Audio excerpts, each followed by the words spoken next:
Hello, everyone. Hope you're all having a good day. This is our daily technical analysis lesson. And unlike most other technical analysis people, I like to do this stuff in real time. I mean, anyone could say, oh, gee, last year I made this call or I made that call. So I think it's just better to apply the lessons to what's really going on in the market. So it's really actually useful. So please make sure you sign up for our YouTube page here and give us some likes. Check out our website, stockmarketdriver.com. So I just want to do a little quick lesson here on resistance. You probably heard the term resistance. What is resistance? Well, we have to think about charts in the context of supply and demand.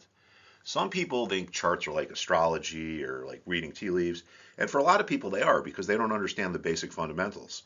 But if you look at it through the context of what does it tell us about supply and demand and what does it tell us about the psychology of investors, then you can interpret them well and you could make money by trading off of them.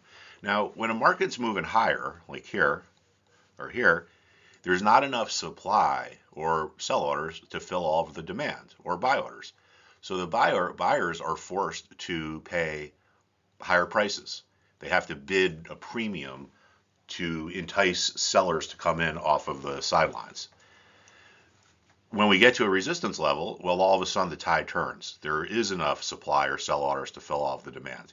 And a lot of times we get these reversals. So this is Apple, and there's been resistance around 155, and we had resistance here again, and now we're testing this resistance once more. So how is it that these stocks find resistance at a level that was resistance before? Well, it has to do with psychology.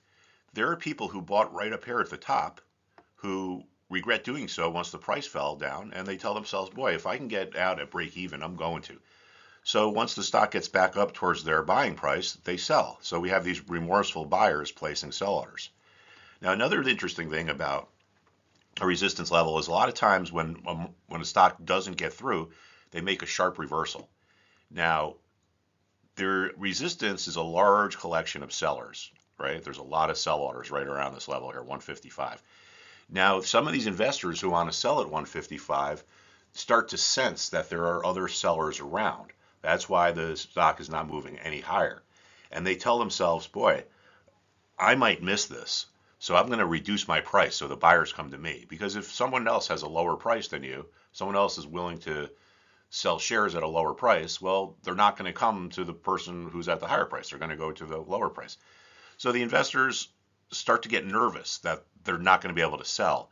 So someone might say, all right, well, you know what? I'm selling at 155, but I'm going to reduce my price to 154.50. Someone else sees that and they say, oh, this person's lower than me. I'm going to go to 154. And you end up getting this snowball effect.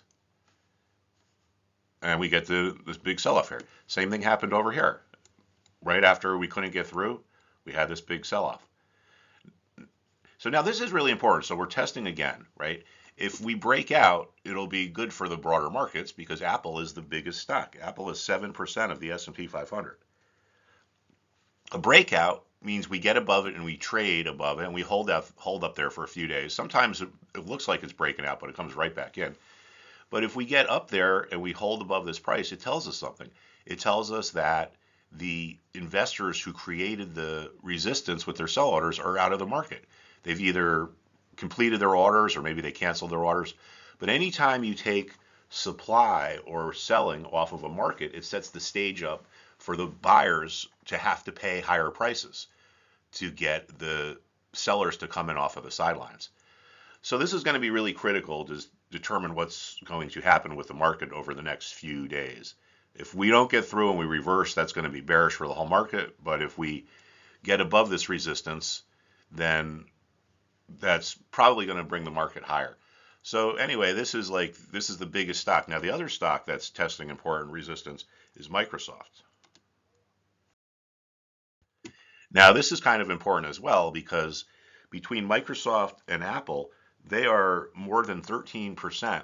They're about 13.2% together of the weighting of the S&P 500. So think about that. The S&P 500 has 500 stocks.